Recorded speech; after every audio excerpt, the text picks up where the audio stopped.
Assalamualaikum warahmatullahi wabarakatuh. Salam satu Malaysia, salam Malaysia Madani. Kita ke udara pada petang ini. Tak sempat malam ni tuan-tuan. Kita ke udara sebab semalam tak sempat buat malam Jadi hari ni kita buat awal sikit pada waktu petang, sebelum kita terikat dengan apa-apa aktiviti di sebelah malam. Takut kita tak sempat nak buat live, nanti tertinggal. Ramai bertanya-tanya bila kita tak sempat buat live ni. Jadi hari ni saudara, saya nak mengulas tentang tajuk, adakah negara dalam bahaya sekiranya tidak ada 2/3 majoriti? Ini ramai orang tanya, orang risau. Saya nak beritahu tuan-tuan, kita ada 148 kursi parlimen. Hilang Syed Saddiq seorang, kita masih ada lagi 147 tuan-tuan. 147 ni banyak tu, 147. Berapa simple majority? 112. 112 kita dah boleh perintah dah tuan-tuan. Tapi sekarang kita ada 147, lebih daripada boleh perintah. Apatah lagi saudara, ada banyak perkembangan terkini. Contohnya hari ni kita tahu ada seorang ahli parlimen ni dah tak berapa sihat kan. Kita pun tahu juga ada di antaranya yang telah mempunyai masalah kewangan yang meruncing dan sebagainya. Bila-bila masa dia boleh meletakkan jawatan sebagai ahli parlimen, beri laluan kepada Tun Dr. Mahathir untuk bertanding.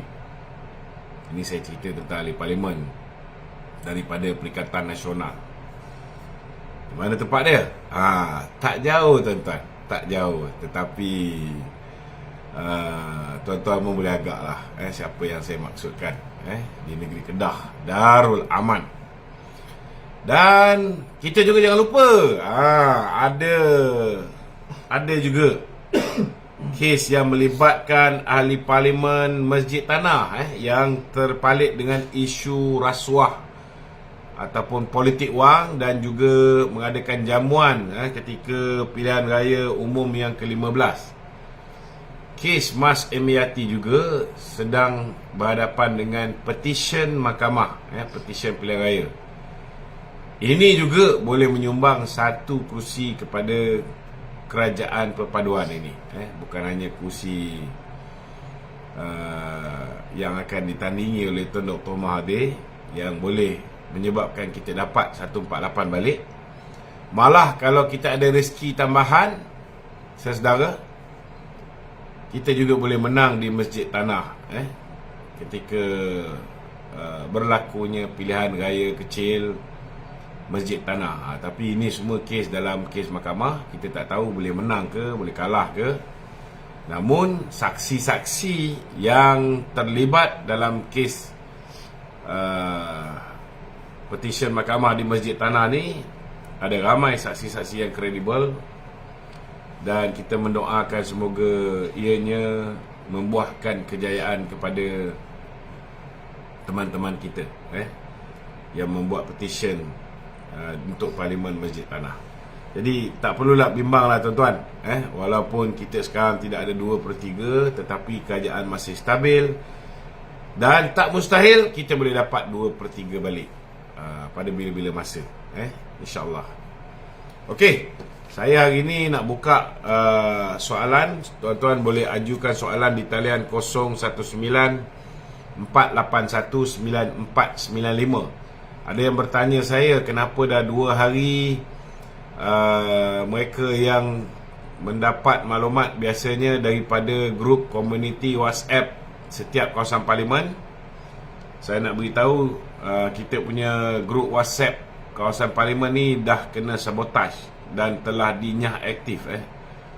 Jadi saya telah pun hantar grup komuniti WhatsApp setiap negeri, minta tolong join grup WhatsApp setiap negeri. Nak tahu mana link dia, boleh pergi kat Facebook page Lokman Nur Adam Official. Ada dinyatakan link-link setiap negeri. Tuan-tuan join je kat situ. Itu pun mudahlah, cepat. Saya sendiri akan hantar maklumat direct kepada tuan-tuan setiap hari, insya-Allah. Kepada yang nak bertanya soalan, boleh ajukan soalan anda di talian 0194819495. Silakan, kita mulakan dengan soalan di studio. Okey Tok, Ya. soalan studio yang kita faham, selepas Syed Saddiq menarik diri, kita hilang 2/3 majoriti. Negara memang tidak dalam bahaya, tetapi bila ada usul-usul yang perlukan 2/3 keputusan tu, mungkin ada sedikit kesukaran Tok. Macam mana komen Tok? Kalau ikut kenyataan yang dikeluarkan oleh Syed Saddiq, kalau benda tu memberi manfaat yang baik untuk rakyat, maka dia kata dia akan sokong. Itu Syed Saddiq cakap lah, kan. Namun saya yakin kalau benda tu dibawa, sesuatu usul dibawa di Parlimen, jarang benda tu bukan untuk kebaikan rakyat. Jadi kita nak menilai sama ada Syed Saddiq ni berpegang pada cakap-cakap dia, kita tunggu je lah. Bila kita berhadapan dengan situasi untuk memerlukan undi daripada Syed Saddiq ni, Namun bagi saya,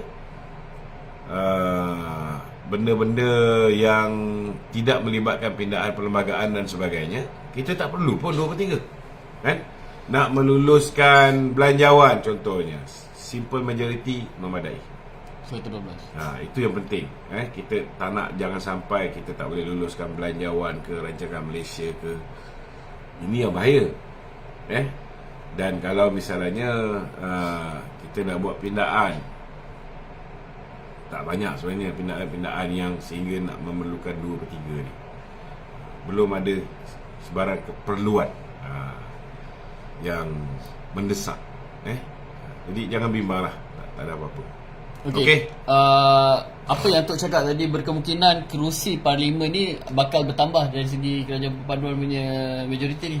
Kalau ikut propaganda Muhyiddin, propaganda puak-puak Perikatan Nasional ni, memanglah mereka memainkan isu kononnya kita perlukan 2/3 ni kerana nak tambah kursi di kawasan China, nak tambah kursi di AP supaya ketuanan di AP ni akan menjadi lebih hebat daripada ketuanan Melayu. Dah, kalau kau dengar, bagi saya lah, simple lah, berhentilah dengar kata-kata manusia-manusia yang kita dah tahu dia ni belah Perikatan Nasional.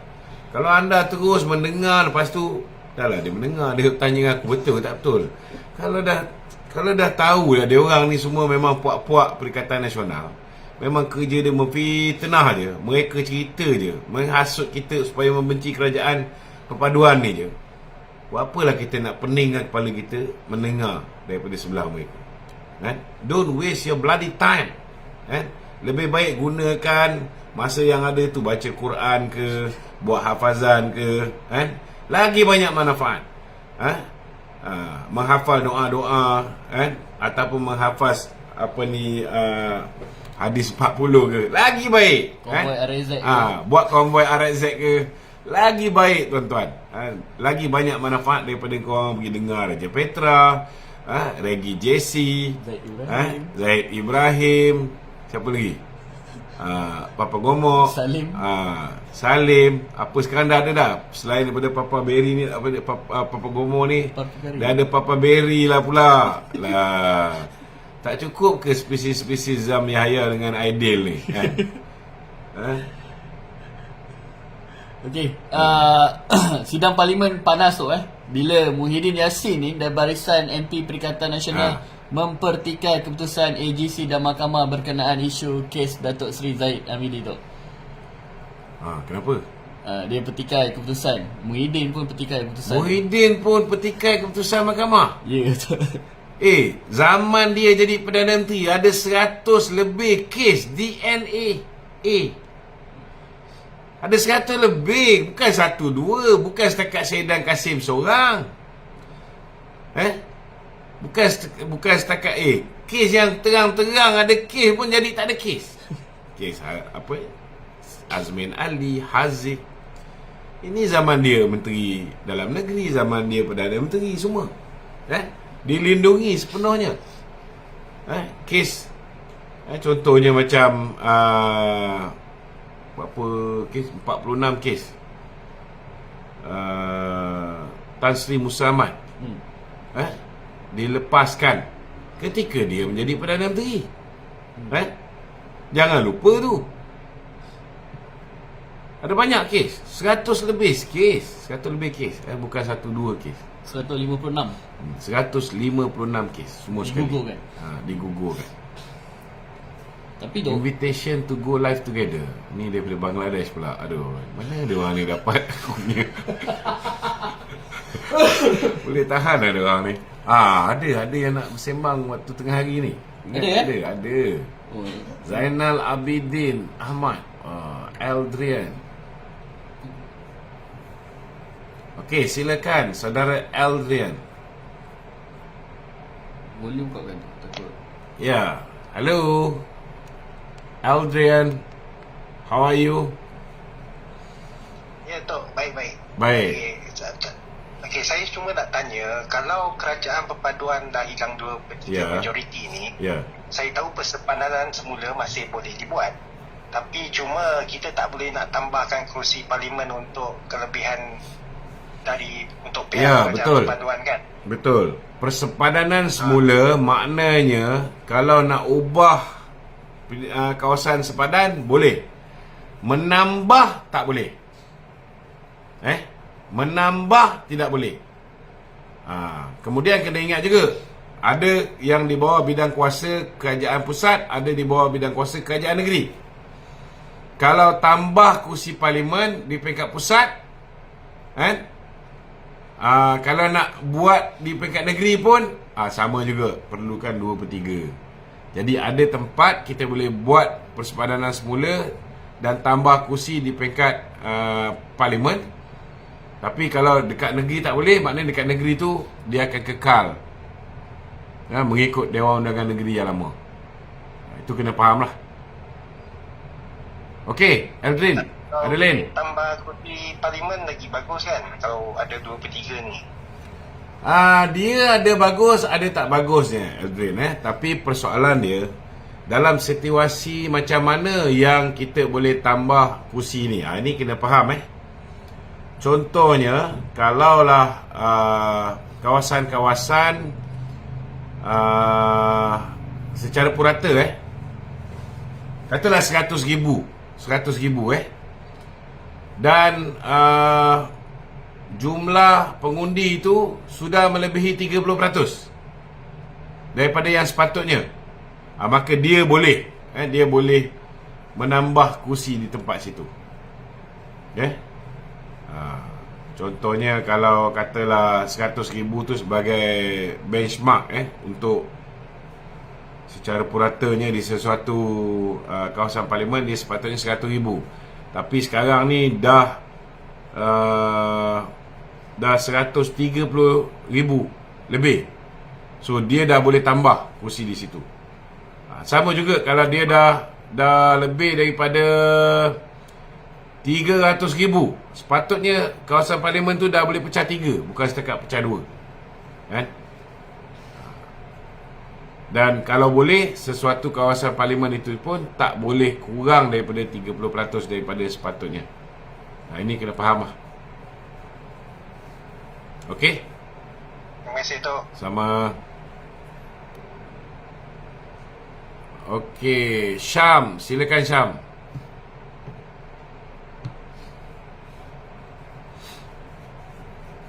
Syam. Assalamualaikum, Syam. Ada soalan setuju? Ada.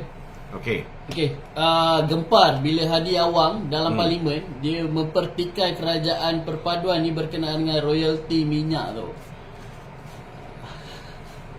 Ketika dia menjadi kerajaan 20 apa? 2 tahun, 18 bulan. Dia mula-mula 18 bulan, lepas tu lagi 17 bulan, 33 bulan. Ketika itu tak ada pula dia sibuk nak memikirkan untuk mengembalikan royalty minyak Terengganu. Bila ditanya dalam apa ni kabinet, dalam apa ni parlimen, kenapa dia tak buat demikian ketika dia berada dalam kerajaan? Dia kata kita ketika itu tak ada masa sebab kita diganggu oleh kerengga. Kerengga yang dimasukkan tu. Kerengga yang dimasukkan itu kerana ada usaha-usaha untuk menebuk atap, dia kata. Menebuk atap Melakukan benda haram yang berdosa. Itu yang Raya tanya dengan dia. Jadi sekarang ni menebuk atap zaman Datuk Seri Anwar menjadi Perdana Menteri itu tak berdosa? Bukan umpama kerja-kerja kerengga. Jadi dia sebenarnya mengakui bahawa dia pun terlibat menjadi kerengga. Sebab salah satu sebab bila mana mata wang kita dah kukuh, ekonomi kita dah bagus, bursa saham pun tengah cantik, tiba-tiba dia kata ada usaha untuk menebuk atap. Terus jahanam kita punya mata wang, kan? Bursa saham pun menghudum sekejap akibat daripada kenyataan-kenyataan dia. Maknanya dia buat benda haram jugalah. Dia juga membuat benda-benda yang berdosa. Tapi tu, kalau kata nak mengganggu gugat kerajaan yang ada sekarang ni tu kan, adakah ianya salah di sisi undang-undang ke memang boleh? Itu adalah salah satu proses demokrasi. Mana? Kalau nak menebuk atap ni, dia macam ni lah. Kalau dulu belum ada akta anti lompat parti, dia boleh buat, ambil SD secara personal ni, beli ahli parlimen lah. beli ahli parlimen dan sebagainya. Tapi sekarang ni, kalaupun dia boleh yakinkan, dia boleh yakinkan parti yang tidak ada terikat dengan perjanjian. Ini mungkin kesilapan di pihak Pakatan Harapan. Macam kita dah melalui pengalaman lepas 2018, kita lihat 16 orang ahli parlimen kita melarikan diri, menyertai acara lompat berkatak-katak. Bila kita dah tahu 16 orang lompat beramai-ramai menyertai Perikatan Nasional ataupun Bersatu, maka kita mengambil keputusan untuk pilihan raya 2022, setiap wakil rakyat kita nak bertanding ni, 3 aku janji dia kena sign. 3. Sebenarnya PKR pun buat sign juga, buat benda yang sama. Tetapi mungkin mereka kali ni mereka tak terbayang bahawa muda pun boleh lari daripada perjuangan, muda pun boleh lompat parti. So selamatlah muda, kerana tidak ada perjanjian. Lebih-lebih lagi pemimpin muda ni terdiri daripada manusia-manusia yang tidak ada maruah diri, kan? Minta maaf jangan marah sangat kan, kau bekas. Janganlah marah Kalau dia ada maruah, dia tahu dia menang bukan atas merit dia sendiri, dia menang baik di Puteri Wangsa ataupun di MUA, dia menang atas tiket, atas kerusi yang diberikan oleh Pakatan Harapan. Pakatan Harapan tak letak calon, Pakatan Harapan sokong mereka, mereka menang atas bantuan Pakatan Harapan. Hari ini sepatutnya mereka ada maruah dan tidak mencuri kerusi yang Pakatan Harapan berikan kepada mereka.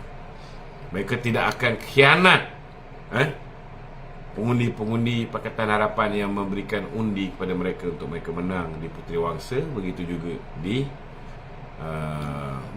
MUA. Mungkin ini pengalaman dan mungkin ini juga mengajar kita supaya akan datang, kalau kita nak bagi kursi kepada orang lain, menghormati mereka berada dalam pakatan kita, pastikan buat juga agreement. Jadi kalau Haji Hadi cakap zaman dulu, zaman scheme of thing, bila Muhyiddin boleh tawarkan jawatan menteri, GLC, boleh tawarkan GLC kepada orang yang lompat parti, ataupun boleh ugut orang, boleh desak ataupun boleh ancam nak dakwa dan sebagainya, ataupun tawar untuk digugurkan daripada pendakwaan sebagai pencabul ke ataupun perogol ke, kan? Kalau dulu boleh. Tapi sekarang bila terikat dengan akta lompat parti, setiap keputusan parti itu mesti dibuat secara en bloc oleh ketua parti. Oleh ketua parti. Lainlah macam parti yang dia seorang je ahli parlimen. Bos lama hang lah. Yang tu tak ada masalah. Itu tak ada masalah. Okey? Okey, Tok, ada aduan ke soalan ni? Aduan ke soalan? Assalamualaikum, Tok. Saya daripada orang Pelangai ni. Dia minta Tok sampaikan pada kerajaan untuk tengok sikit jalan-jalan di Pelangai, dan diorang juga minta line internet di Pelangai ni, Tok. Oh, okey. Pertama saya nak beritahu dengan rakan-rakan di Pelangai. Okey. Di Pelangai ni ada 3 felda. 3 felda. Felda Sungai Kemahang. Kemahal Felda Sungai Kemahal ada, Felda Kemasul ada, Felda Cemomoy, betul. Cemomoy Felda Cemomoy. Ada 3 felda ni. Di setiap felda ni alhamdulillah, Yang Amat Berhormat Perdana Menteri dah umumkan setiap felda selepas ni sudah diberikan pusat hemodialisis mereka sendiri. Lepas ni kalau ada orang felda ni ada masalah sakit buah pinggang, tak payahlah turun ke bandar pun semua. Di setiap felda akan ada pusat hemodialisis dia sendiri. Kemudian Datuk Seri Anwar pun dah luluskan untuk dipasang 2,000 lebih lampu jalan. Ianya melibatkan peruntukan lebih kurang 500 juta setahun. Di semua felda-felda. Maknanya lepas ni kita tak nampak lagi lah felda-felda gelap macam dulu. Sama jugalah felda ni pun, kita haraplah kali ni kalau kita tengok pilihan raya di 6 buah negeri ni masih belum nampak cantik sangat sokongan orang felda ni. Jadi kali ni kita harap sokongan felda ni setidak-tidaknya hargailah. Kita tahu bahawa 2001 Tan Sri Muhyiddin Yassin telah pun mengumumkan bahawa hutang peneroka 80% hutang peneroka ni dilangsaikan. Tetapi nak beritahu, Muhyiddin hanya umum hutang tu dilangsaikan, tetapi hutang tu pergi mana? Hutang tu terpaksa diabsorb oleh felda. Ada tak kerajaan Muhyiddin membayar hutang ni? Tak ada. Hanya 2 tahun lepas tu, tahun 2023 bulan Julai tu ni, barulah Datuk Seri Anwar menandatangani FDSA, perjanjian untuk mengambil tanggungjawab membayar. Kena tahu bila felda hapuskan hutang, felda berhutang. Felda kena tanggung hutang tu. Hutang tu lebih kurang 8.3 bilion hutang peneroka felda. Campur dengan kos untuk mengambil alih Felda Global Ventures, dia jadi 9.9 bilion, 9,900 juta ringgit. Macam mana cara felda nak bayar hutang ni? Felda kena terbitkan sukuk. Dia terbitkan sukuk. Dan sukuk ini DSA dia ambil tanggungjawab dan dia telah memulakan pembayaran pertama sebanyak 990 juta ringgit. Dah dibayar dah. Maknanya saya rayulah orang felda ni, tolonglah, bagilah muka sikit pada Perdana Menteri kita, terutamanya di 3 felda yang saya cakap tu, Kemahal, Kemasul, Cemomoy, berilah sokongan kepada kerajaan perpaduan ni. Dan saya pun dapat maklumat Datuk Zahid, Perdana Menteri sedang mengusahakan untuk memastikan rumah-rumah generasi kedua felda ni dapat disegerakan. Saya tahu bahawa Datuk Seri Syabri Cik pun sedang mengusahakan supaya macam itu hari kita pergi kat felda wilayah Raja Alias Datuk Seri Syabri Cik dah bawa kepada Yang Amat Berhormat Perdana Menteri berhubung dengan rumah generasi kedua felda, dan lampu jalan on the spot diluluskan oleh Perdana Menteri. Mereka buat macam-macam untuk bantu orang felda, dan dalam masa yang sama juga kita tahu ada komplain tentang jalan-jalan di dalam kawasan felda yang yang perlu dibaik pulih. Saya pun berharap benda ni rakan-rakan di Pelangai ni, mereka perlu tahu bahawa Yang Amat Berhormat Perdana Menteri Besar Pahang juga telah membawa perkara ni untuk perhatian Timbalan Perdana Menteri yang juga merupakan Menteri Pembangunan Desa dan Wilayah. Memang akan ada peruntukan yang akan diturunkan untuk membantu membaik pulih jalan-jalan di kawasan Felda ni, di area Pelangai ni. Ini rutin biasa. Memang kalau ada masalah, saya cadangkanlah supaya masalah ini selain daripada diangkat oleh Menteri Besar, bila nanti pemimpin kita turun, mungkin boleh diingatkan semula, disuarakan semula. Selain daripada itu juga, kita pun tahu bahawa ada banyak kawasan luar bandar ni dari segi talian internet, capaian internet mereka memang lemah. Ada sikit lemah dan problem sikit. Ini pun di bawah perhatian Yang Berhormat Datuk Yang Berhormat Fahmi Fadzil, yang telah pun mengadakan perundingan dengan pihak apa yang dipanggil tu, Starlink, Elon Musk, Elon Musk memberikan khidmat untuk menggunakan Starlink ni secara percuma kepada kerajaan. Begitu sekali. Percuma. So mungkinlah kawan-kawan kita di 3 kawasan Felda ni pun boleh mohon supaya 3 Felda di dalam kawasan Pelangai ni dapat capaian internet melalui Starlink juga. Cantik lah kalau macam tu. Jadi dalam masa yang sama juga saya sukalah nak mencadangkan supaya Yang Amat Berhormat Perdana Menteri ni Yang Amat Berhormat Datuk Seri Zahid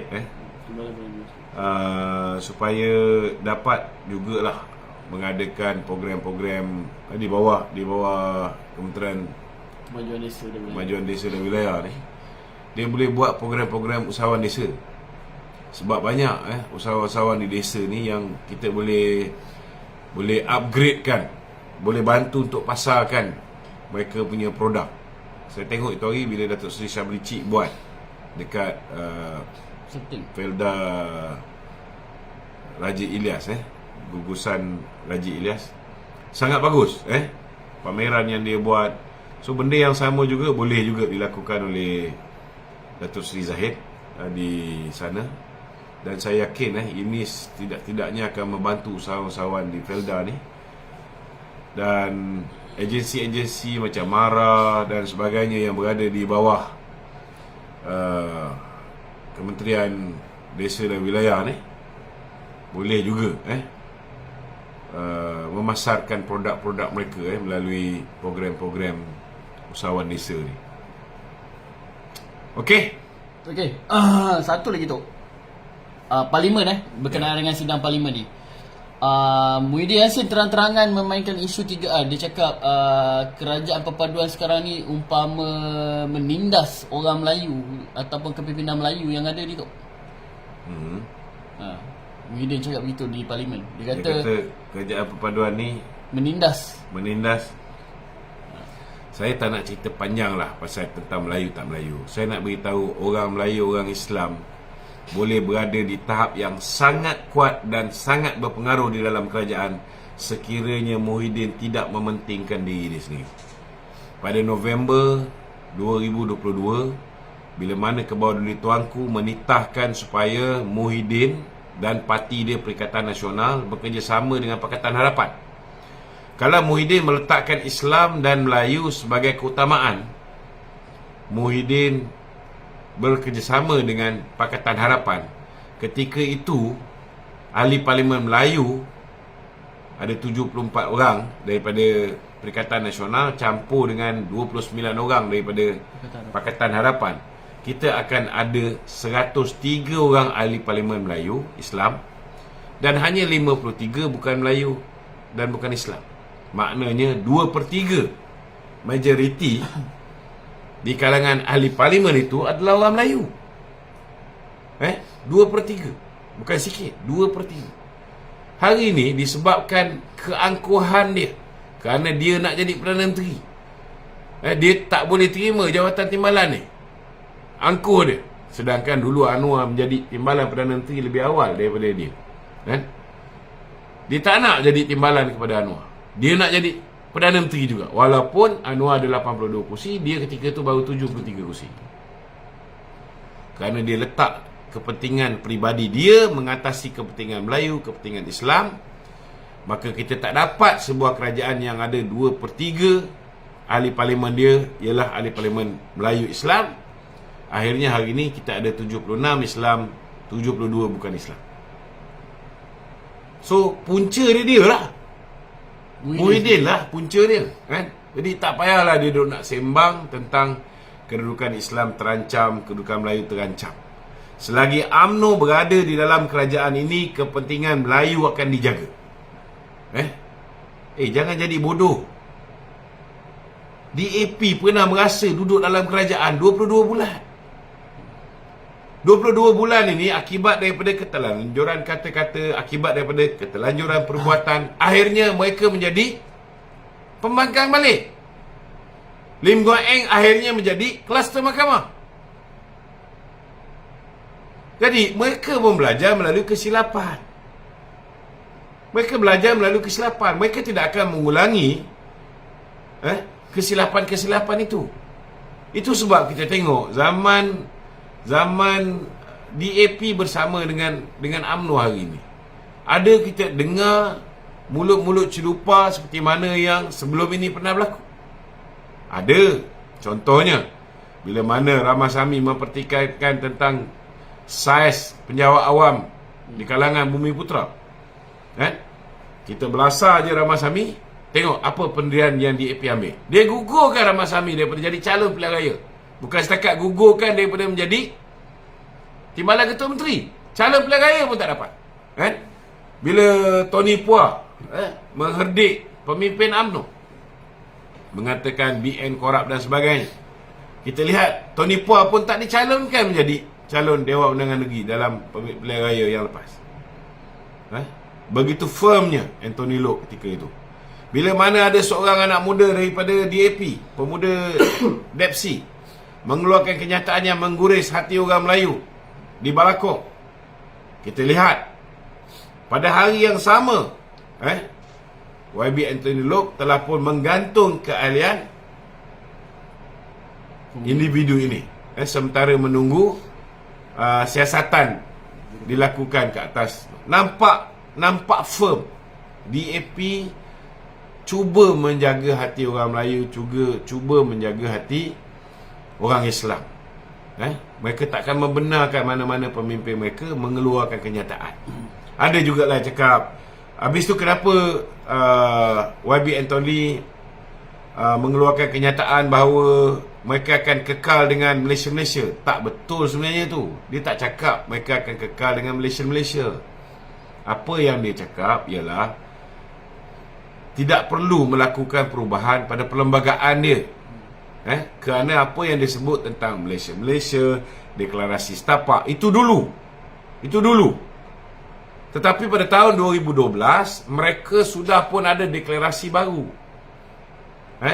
2015 mereka buat lagi satu deklarasi DAP at 50, yang jelas menyatakan bahawa mereka menghormati hak istimewa Melayu, kedudukan Islam sebagai agama persekutuan, kedudukan Raja-Raja Melayu, kedudukan bahasa Melayu. Mereka menghormati apa yang terkandung dalam perkara 152, 153, perkara 3 Perlembagaan Persekutuan. Maknanya tak payahlah cerita benda yang lepas. Jadi tak betul lah ada orang kata kita ni bila kita bersama dengan DAP maknanya kita menyokong Malaysia. Mana ada? Janganlah bodoh sangat. Apa maksud Malaysia tu? Sama rata, hak sama rata. Kalau dah DAP buat kenyataan bahawa mereka menghormati kedudukan Islam sebagai agama persekutuan, sama rata tak kedudukan Islam dengan agama lain? Tak sama. Agama lain boleh diamalkan secara aman. Kalau DAP kata mereka Malaysia, nak hak sama rata semua kaum, hari ini DAP punya pendirian sudah berubah. Menghormati. Mereka menghormati apa yang terkandung dalam Perlembagaan Perkara 153, kan? Di mana kedudukan istimewa orang Melayu tu ada dan Bumi Putera, kan? Maknanya tak adalah apa yang dia minta dulu tu dia teruskan. Itu kena faham. Dan baru ni dalam apa ni convention DAP, mereka meluluskan resolusi 11 resolusi, turut menyatakan benda yang sama. Dia memberi jaminan tentang kedudukan hak istimewa orang Melayu, kedudukan Islam, kedudukan raja-raja Melayu dan bahasa Melayu. Mereka akan memperkasakan perkara ni. Jadi bagi saya lah, kan, orang takut dengan DAP ni ialah orang takut DAP ketika DAP bersama dengan Bersatu. Kerana bila DAP bersama dengan Bersatu, orang nampak DAP mengawal Bersatu. Orang juga takut ketika DAP bersama dengan PAS kerana mereka berjaya mengawal PAS. Tetapi alhamdulillah hari ini sifat saling menghormati di antara pimpinan UMNO dan DAP berada dalam keadaan baik, dan sehingga hari ini kita tak dengar benda-benda yang tak baik yang menyebabkan kita rasa mereka tidak menghormati kita. Alhamdulillah. Ini bukan satu benda yang mudah untuk dicapai. Ini dapat dicapai dengan kesedaran kedua-dua belah pihak, baik belah pihak BN, begitu juga dengan pihak PH dan juga DAP. Tapi kita tak nafikanlah, ada juga belah pihak BN pun ada satu dua pimpinan kita yang kepala gila sikit, kan? Kita abaikan dia orang ni sebab itu pendirian peribadi dia, bukan pendirian parti, kan? Kita tak boleh nak expect semua orang kepala dia betul, kan? Kita pun tak boleh expect Ramasamy ni kepala dia betul. Tapi ketidakbetulan Ramasamy tu dah dijawab. Kepala tak betul Tony Puan ni pun dah dijawab dengan tindakan pihak DAP. Budak pemuda Depsi yang mengeluarkan kenyataan yang mengguris hati orang Melayu tu pun dah dijawab oleh YB Anthony. So janganlah kita sentiasa nak merungut, tak puas hati tu, tak puas hati ni. Everybody is trying their level best, to take care of all the komponen parti of kerajaan perpaduan ataupun unity government. So janganlah kita nak cari titik perbezaan, kena highlightkan, kan? Dan janganlah sampai kita nak gunakan DAP, orang UMNO sokong DAP, maka orang UMNO hari ni menyokong Malaysia. Bila masa pula kita sokong Malaysia, kan? Jangan melampau sangatlah, kan? Sabar, kita pun ada hadnya. Okey tu. Saya tak tahulah saya nak tanya soalan ni ke tak, tapi mungkin Sumahadir menyatakan dalam salah satu statement dia, kan, kepada pemberita, dia cakap tendang UMNO keluar dan PH bergabung dengan Perikatan Nasional tu membentuk kerajaan. Dia macam ni lah. Kalaulah misalnya PH akhirnya bergabung dengan Perikatan Nasional, kalau jodoh mereka tu dah ada, silakan. Cuba saya nak beritahu dengan Bu Chris, kalau PH bergabung dengan Perikatan Nasional, engkau tetap bukan wakil rakyat. Wakil daddy. Engkau setakat wakil daddy saja, kan? Dan nak beritahulah, kalau pun bapak kau lepas ni jadi ahli parlimen Langkawi, kalau bapak kau dapat jadi ahli parlimen Langkawi sekalipun, belum tentu, geng-geng Pakatan Harapan ni nak hilang akal dan angkat bapak kau menjadi Perdana Menteri balik. Ni nak beritahulah. Orang ni ulo, kalau boleh dia patuk kita sekali je. Kalau boleh jangan sekali pun kena patuk dengan ulo. Tapi kalau dah 2 kali dah Pakatan Harapan kena patuk dengan ulo bernama Mahathir ni, Pak Hang ni, kalau lagi sekali kena patuk, saya tak boleh nak kata apa lah tuan-tuan. Saya tak boleh nak kata apa. Jadi saya nak beritahu dengan Muklis Mahathir, hubungan di antara pemimpin BN dengan PH hari ini berada dalam keadaan sangat baik.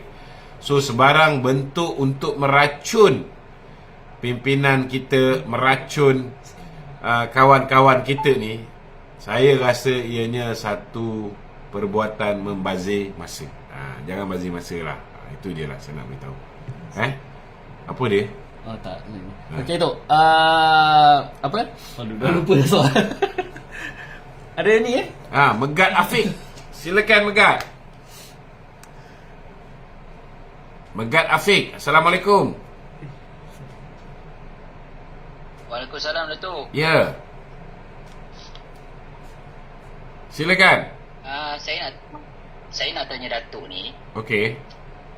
Saya tahu Datuk apa situasi terkini IHR Pandemic Treaty Deal ni? Negara dah sign ke belum? Apa dia? IHR Treaty. Saya tak berapa pasti lah. Ya? Sebab ni betul besar ni Datuk.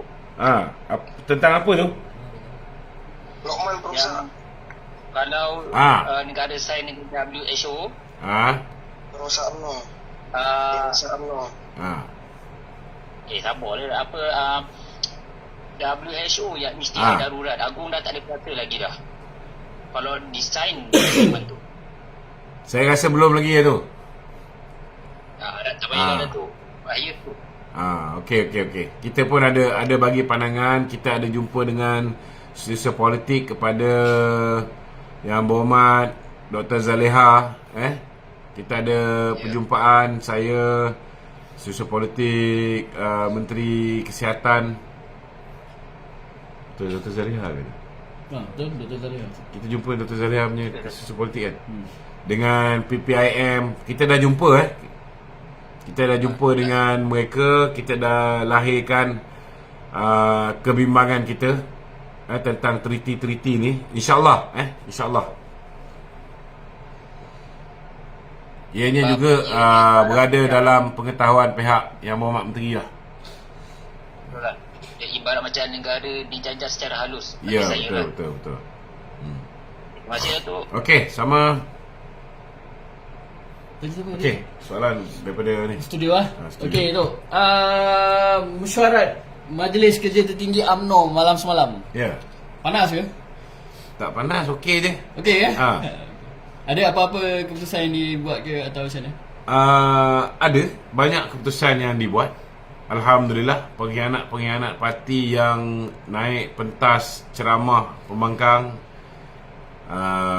contohnya macam Syed Imran yang secara terang-terang berkempen supaya orang UMNO mengundi Perikatan Nasional, telah pun dipecat daripada parti kan. Ada bekas Esko Pemuda UMNO dipecat atau dibawa ke biro? Dipecat. Biro politik. Dah dibawa ke biro politik. Tak, dia macam ni Pertama, dia orang dah dihadapkan ke Jawatan Kawasan Disiplin Parti. Lepas dibawa kepada Jawatan Kawasan Disiplin Parti, dibawa kepada Jawatan Kawasan Pengurusan, kemudian dibawa kepada Jawatan Kawasan Biro Politik. Dan malam tadi MKT meluluskan pemecatan Syed Imran dan juga saudara Nazir Hussein. Nazir Hussein dipecat kerana beliau terang-terang telah berkempen membantu calon Perikatan Nasional di Negeri Sembilan, Datuk Nazir Hussein.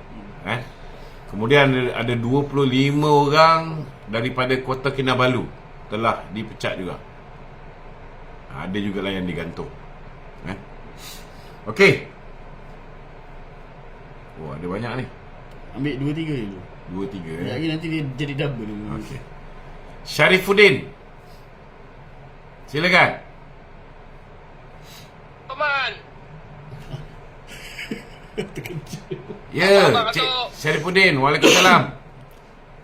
Syarifuddin bin Lebai Sudin, Lebai Udin. Ya. Hidup Parti Amanah. Ni. Datuk, saya adik Amanah. Okey. Amanah Selayang. Alright. Okey, ni Datuk, saya dari dulu saya dah cakap dengan Datuk. Pasal apa yang perpaduan di antara pimpinan kita di antara PH Pakatan Harapan dengan BN ni, pandangan saya Datuk nanti saya bagi hujah. Saya nampak di atas je bagus Datuk, di bawah tak ada Datuk. Ni sampai keluar ni, saya cerita ni di tempat saya di Selayang tu. Di Selayang, Okey, saya bagi hujah saya, saya. Kalau ada apa-apa dulu majlis apa-apa contoh raya ke majlis apa ke, contoh kalau PH buat BN tak ada Datuk Mai. Ini saya tengok yang bawah ni pun, yang atas ke, yang ni bahagian ni saya cerita yang ada buat jemputan ke? Ada itu saya tak tahu lah. Itulah. Okey. Okey tu Kita harap lepas ni bila ada program apa-apa, jemputlah. Bila jemput ni insya-Allah kalau Datuk Hasnal Rezwa tu dia ada masa, insya-Allah dia akan turun. Betul, ini untuk pandangan Datuk. Saya bukan orang UMNO, tapi saya tengok apa yang saya perhati di UMNO tu banyak kan dia dapat orang kata ketua bahagian baru semualah. Kan? Betul. Tapi cuma saya nak bagi pandangan saya masa dalam MN dalam MN apa yang saya perhati yang saya duduk lalu itu MN bagus. Kalau PAS buat UMNO buat PAS mai. Tapi apa saya dengan PH ni tak ada pun berlaku. Ini apa yang saya nampak di kawasan saya Datuk. Dia macam ni Din. Dia macam ni Din. Ya tu. Kita ni macam mana pun Din, kalau sesama Islam tu mudah sikit Din, kan? Dia kita punya memaafkan tu cepat, cepat. Sebab sama-sama Islam dan sebagainya kan, sama bangsa, sama warna kulit. Macam kita dengan DAP ni 58 tahun Din. Bagi saya kalau tanya saya secara peribadi, 58 tahun kita berperang dengan DAP. Kalau kita boleh yakinkan 50% ahli kita ni untuk bekerjasama dengan Pakatan Harapan yang dalam dia ada DAP pun, itu pun dah okey dah. Sebab baru 8 bulan Din. Baru 8 bulan. Jadi sekarang ni kita ada lagi 4 tahun. Make sure lepas ni ada program kat bahagian ke, kat ranting ke, kat cawangan ke, cuba libatkan orang UMNO, cuba libatkan orang Amanah, libatkan orang DAP sekali dengan PKR. Kita kena daripada sekarang ni program semua bersama. Kalau kita berterusan benda ni, insya-Allah tak ada masalah. Okey Tok, ni saya nak tambah sikit Tok. Sikit lagi Tok. Okey, ni untuk pengen Tok di PRN, ni kawasan saya lah. Saya Don Tambah Tembler. Okey. Saya Selayang, Parlimen Selayang, Don saya Don Tambah Tembler. Okey, sebelum ni Don Tembler adalah MP Kuala Langat. Ni yang Ulu Langat tu. Sani Hamzan. Sani Hamzan. Okey. Sani Hamzan Ulu Langat punya MP dulu dia Don Taman Templar. Okey, baru-baru ni calon Taman Templar Don Amanah. Okey. Iaitu saudari Puan Alfal Syahri, iaitu anak kepada Syahri Suhaimi. Ya. Okey, apa yang saya nak cerita ni tu, masa yang PRU yang ke-14 tu, iaitu Sani Hamzan bertanding di Taman Don Taman Templar. Dia punya majoriti 10,000 lebih tu. Okey, yang terbaru ni Anfal Syahri yang baru ni, majoriti 327. Saya ulang tu, 327. Maksudnya daripada 10,000 lebih drop 327. Apa nak jadi tu? Ini saya cakap tu Don Taman Templar Cina. Yalah, macam saya sebut tadi, dia ada beberapa sebab. Ini pertama sekali jatuh 327 tu. Pertama sekali dari segi kesediaan orang menerima pakatan baru ni, dia makan masa sikit lah.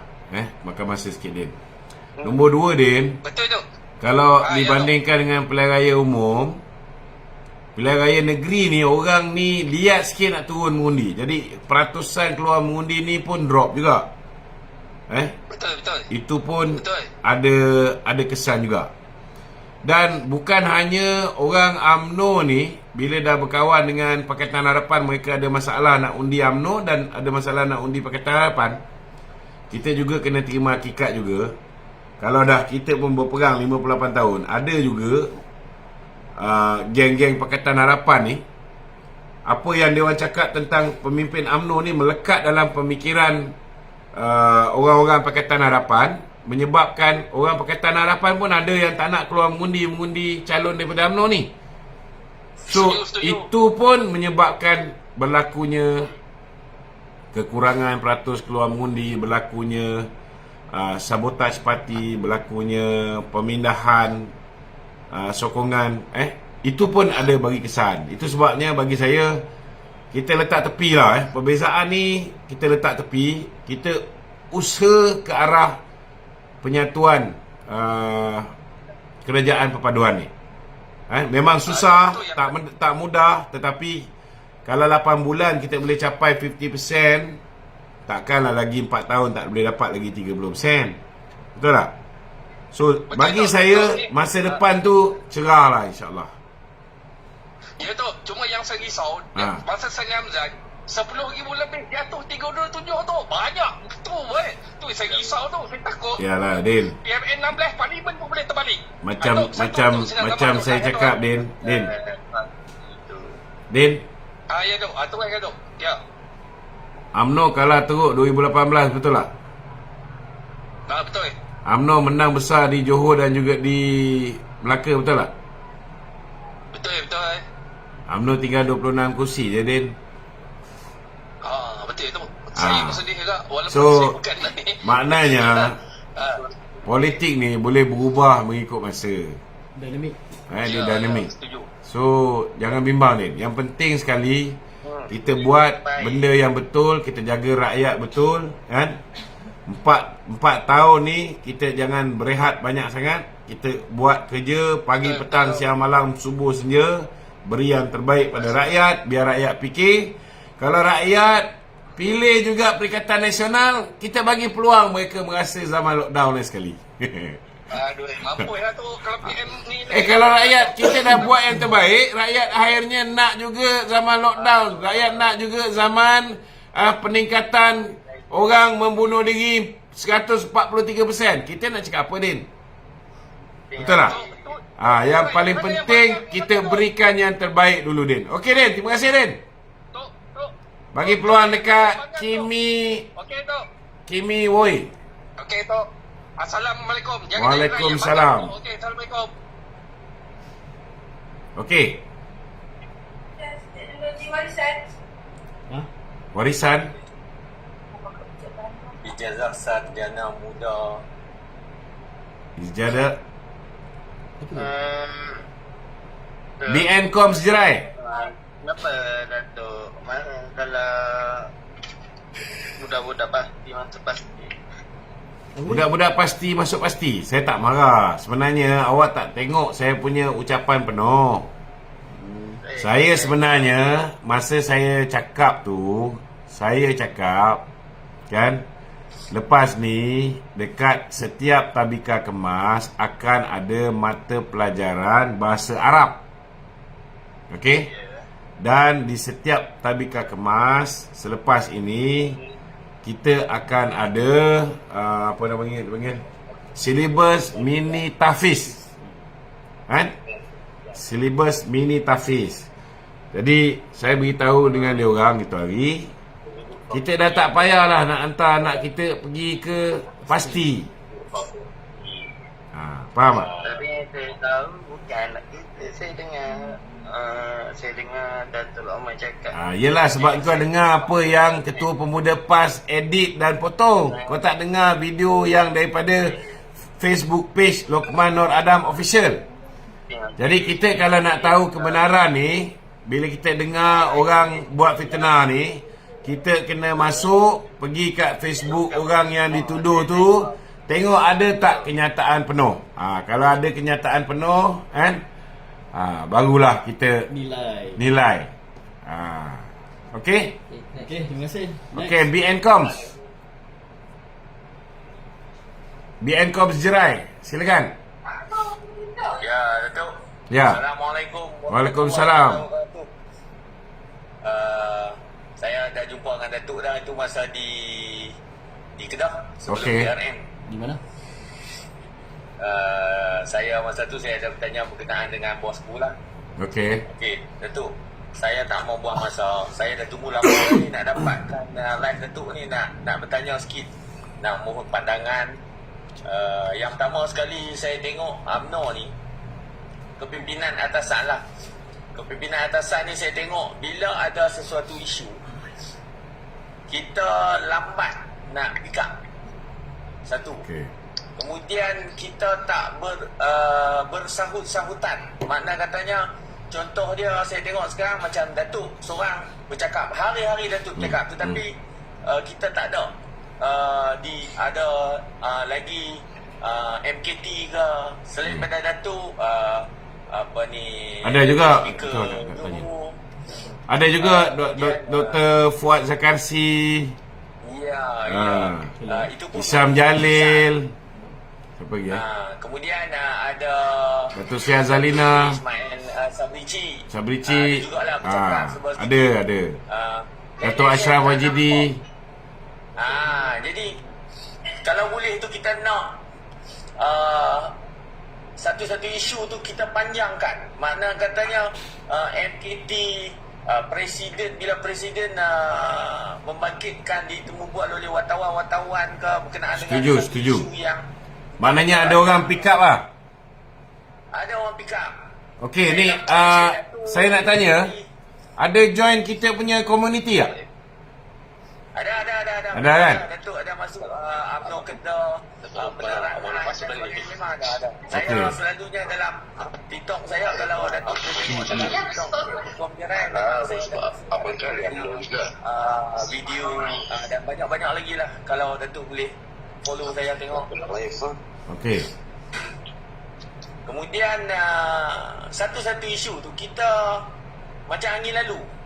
Kalau kita tengok, contoh kita tengok macam PKR, macam DAP. Kalau kita tengok, kalau ada satu-satu isu berkenaan satu isu yang boleh dijadikan modal politik, mereka semua ni sentiasa kita tengok sahut menyahut. Walaupun isu tu kecil, tapi dijadikan satu isu yang agak besar yang boleh memberi satu kelebihan kepada kita. Jadi kita agak ketinggalan dari segi pick up isu lah. Okey. Kemudian satu lagi saya tengok, apabila ada isu yang membabitkan pemimpin kita, contoh macam yang terbaru, bagaimana presiden kita dilepaskan, kita tengok tak ada orang yang nak backup dia. Nak backup presiden ni tak lantang backup. Saya tengok Datuk Saya rasa yang backup dalam isu apa ni, isu presiden ni, dalam isu presiden ni, ini first time saya tengok paling ramai backup. Sebelum ni, yelah, kadang-kadang saya pun rasa juga kan, kadang-kadang saya seorang cakap kan, beberapa orang je cakap. Tapi dalam isu presiden ni, saya rasa ini paling ramai yang mengeluarkan pandangan, yang menjawab, yang pick up. So momentum tu dah bagus lah. Cuma semalam pun presiden pun minta supaya kalau boleh, macam yang tadi saudara cakapkan tu, presiden memang ada bangkitkan. Kita minta supaya, sebab bila time musuh kita serang kita, mereka serang secara berjemaah. Tapi bila time kita jawab, satu dua je jawab. Kita tak ada Betul. backup presiden ataupun backup isu kita tu secara berjemaah. Betul. Macam tu, kalau boleh tu, supaya orang tahu kata UMNO ni kuat. Ya. UMNO ni satu pasukan yang kuat. Ya. Itu sebab saya minta supaya semua orang pergi kat Facebook saya. Saya ada bagi link community. Saya ada bagi link community. Minta tolong join community tu, supaya di setiap negeri, supaya kalau ada isu-isu, kita akan terus post pada tuan-tuan, dan tuan-tuan boleh terus jawab. InsyaAllah saya ada dalam komuniti tu lah. Boleh jawab dan juga boleh buat video sendiri, kupas cara sendiri, explain cara sendiri, pendekatan sendiri, style sendiri, dengan maklumat yang kita bagi, dan boleh tambah maklumat lagi baik. Okey, terima kasih. Kemudian ada lagi tu, kemudian tu Okey, hamba Allah.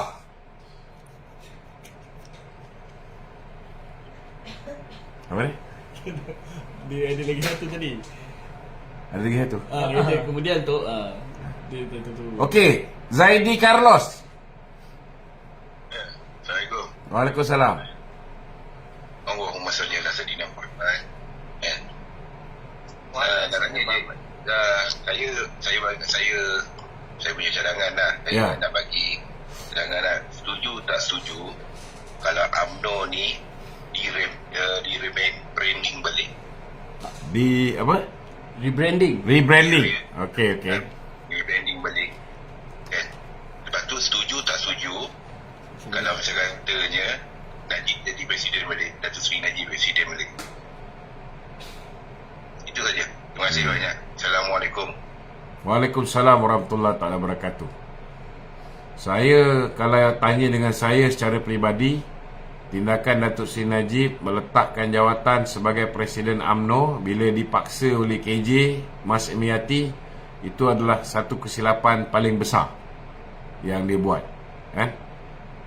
Kalau dia tak letak jawatan ketika itu, dia fokus betulkan parti kita, itu lebih baik lah. Tapi Datuk Najib dia ada pendirian dia sendiri.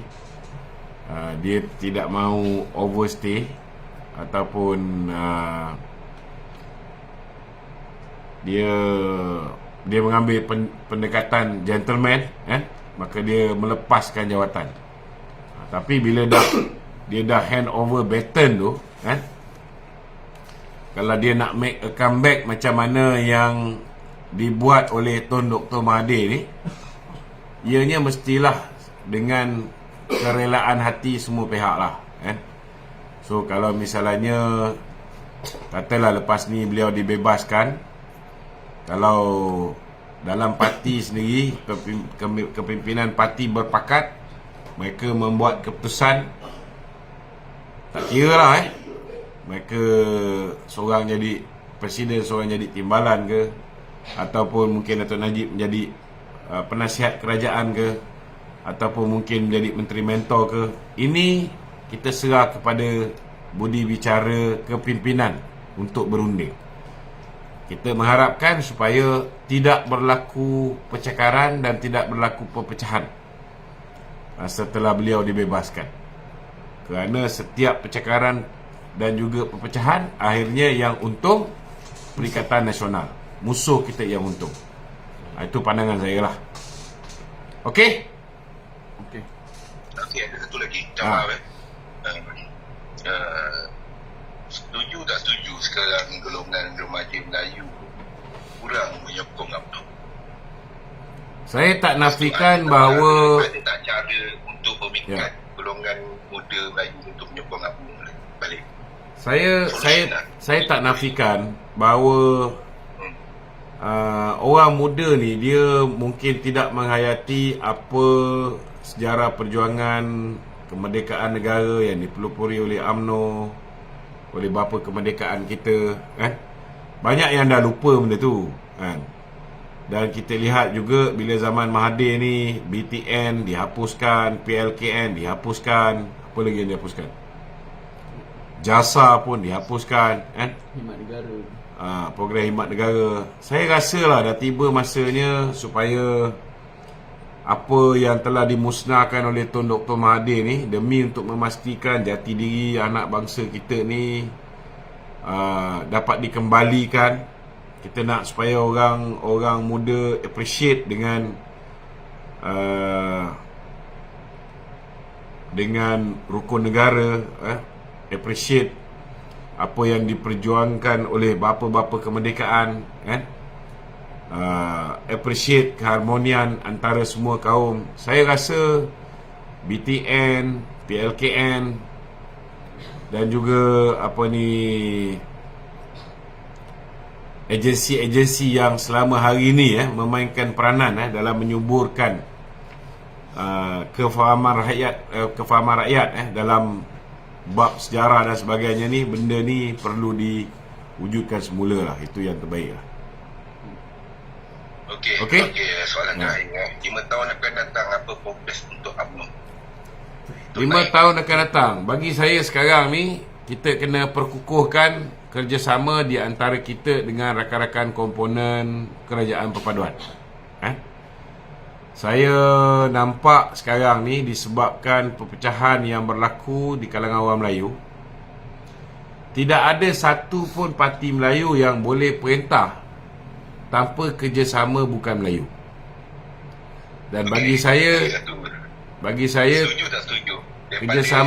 kerjasama kita dengan Pakatan Harapan hari ni, ya, setuju tak setuju? Daripada parti yang ada sekarang ni semua, kan, semuanya berasal daripada UMNO. setuju. Memanglah kebanyakannya datang daripada UMNO, PKR daripada UMNO, DAP je bukan daripada UMNO.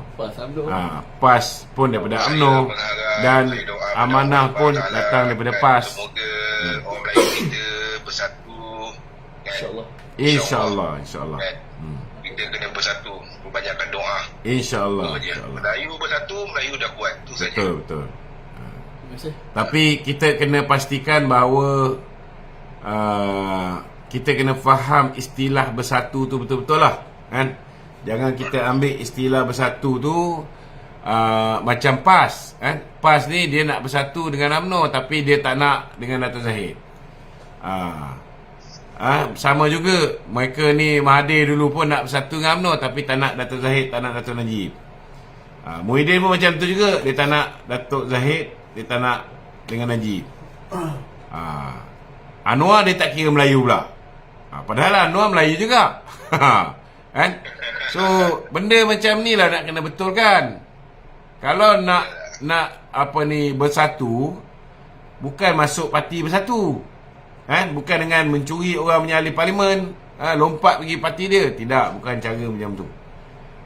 Bersatu ni maknanya, kalau misalnya nak betul-betul bersatu, yang mana dah kecewa, lompat parti, tubuh parti baru, dia balik semula lah pada parti asal dia, kan? Itu yang sebaiknya lah, kan?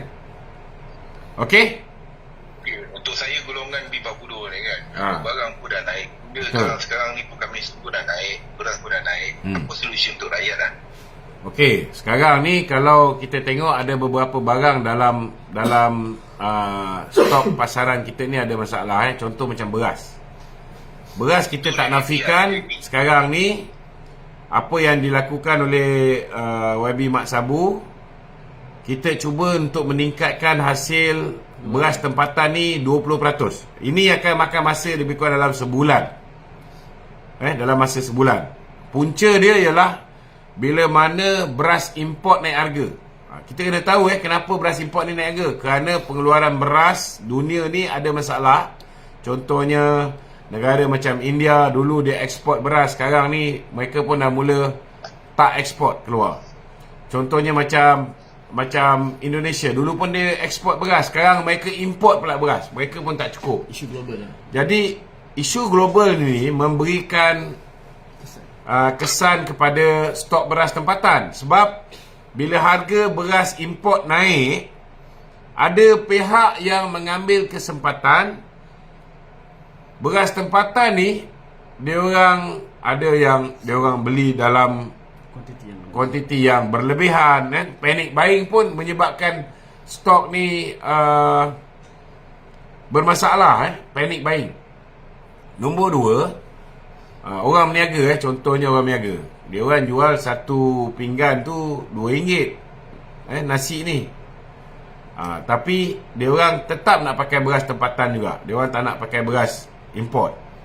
So beras tempatan yang sepatutnya untuk rakyat biasa, untuk yang masak kat rumah, untuk yang warga negara Malaysia, kan, akhirnya banyak yang diambil oleh orang yang tak sepatutnya. Termasuklah ada pihak yang tak bertanggungjawab, yang tukar plastik tu. So saya nampak sekarang ni semua orang kena main peranan.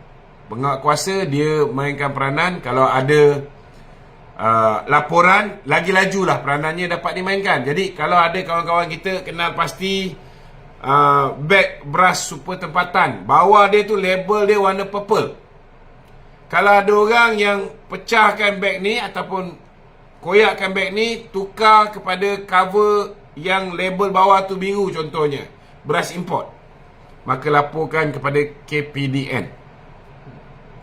Laporkan kepada KPDN. Tapi ada juga yang mendakwa, contohnya macam syarikat Jasmine Food Corporation. Dia punya beras tu beras yang dah berabuk. Beras dia tu pun ada beras yang bak kata orang tu kampit bocor. So dia koyakkan kampit yang bocor tu, dia buat repackaging. Tapi orang tuduh dia tukar daripada beras tempatan menjadi beras import. Sebenarnya yang untuk kes itu tak benar, kerana yang kat lantai tu plastik yang dah dikoyakkan semua label warna biru. Maknanya itu memang beras import, bukan beras tempatan. Sama juga dengan gula. Gula pun sama juga Ada orang dia buat video ni, saya nak jawab orang yang buat video. Dia kata beli gula satu kena beli okey. gula satu lagi, betul ke tu? Okey, saya nak beritahu, ada orang cakap, ni apa ni Lokman Adam ni, Lobak Man dia kata. Dia kata menteri tak guna. Saya nak beritahu, saya bukan menteri. Dia orang ni, dia ingat semua orang yang cakap kat TikTok ni semua menteri agaknya. Memanglah kita ada membantu juga menerangkan polisi kerajaan, tapi tak bermakna saya ni menteri, timbalan menteri ataupun saya berkhidmat dengan kerajaan. Kita buat ni secara sukarela, selaku pengarah komunikasi UMNO, dan dalam masa yang sama saya ketua Sekretariat Media Perpaduan. Jadi kita membantu untuk memperjelaskan. Okey, saya nak beritahu bahawa beras ni gula kasar dengan gula premium putih tak sama. Tak sama. Ada jugalah satu makcik ni, dia buka dia kata dengan beras putih, dia kata dengan gula premium, dia kata sama. Kenapa harga lain, kampit je beza? Tak sama makcik. Tak sama. Okey, sekejap lah. Saya tahu awak tadi tanya saya tengah tolong jawab, tapi saya kena jawab dengan terperinci supaya tidak dipotong-potong oleh geng Perikatan Nasional. Dia ada dua masalah gula ni. Faham apa tu gula kasar dengan apa tu gula putih premium. Okey? Gula yang RM2.85 itu gula yang ada harga shilling. Tak boleh dinaikkan harga. 1 kilogram RM2.85 saja. Okey? Dan saya nak beritahu, kalau harga gula kasar ni orang jual lebih daripada RM2.85, tugas dan tanggungjawab rakyat lapor kepada KPDN. Laporkan. Okey. Kedua, beras ni, gula ni, kedai ke, minimarket ke, emporium ke, Paksen ke, tak kira lah, kedai runcit Aceh ke, mereka tak boleh jual gula kasar ni lebih daripada RM2.85, dan mereka tak boleh letak syarat nak beli gula kasar kena beli gula premium. Tak boleh. So kalau ada kedai yang buat perangai macam ni, tolong lapor KPDN, kita kasih tutup terus kedai ni. Ini kena faham, kan? Okey, gula premium yang dalam kampit ni, tuan-tuan, itu refined sugar, kan? Dia lebih putih daripada gula kasar tu. Dah halus. Dia lebih putih dan dia lebih manis. Okey, contohnya kalau kita pakai minum air satu jelan ni, pakai satu sudu, kan? Kalau pakai gula premium ni, mungkin tak perlu sampai satu sudu, kan? Setengah sudu ke macam tu. Dia lebih manis. Dia refined sugar. Jadi kalau ada orang yang kata kena beli dua baru boleh beli satu gula kasar premium, baru boleh dapat dua gula kasar, report. Kalau kita tak report, Kementerian Perdagangan Dalam Negeri tak tahu tentang penyelewengan yang mereka lakukan, Lepas tu kita marah kerajaan. Nampak sangat kita ni bodoh. Kan? Gula kasar dengan gula premium pun kita tak pandai. Lepas tu kita maki duk kerajaan. Kalau nak minta penjelasan tu, mintalah penjelasan baik-baik. Sebenarnya kita dah cerita pasal gula ni, masa arwah Salahuddin Ayub masih hidup lagi. Kita dah beritahu tentang gula ni ada dua jenis. Ada yang gula premium, ada yang gula kasar, gula biasa.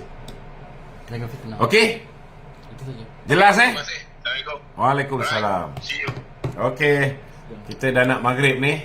Mana Ya. belum lagi. Dah 6 suku Okey, sejam lah. Okey, dah 1 jam dah. Kita ucap jutaan terima kasih. Assalamualaikum warahmatullahi wabarakatuh. Petang ni solid tu. TikTok sibuk.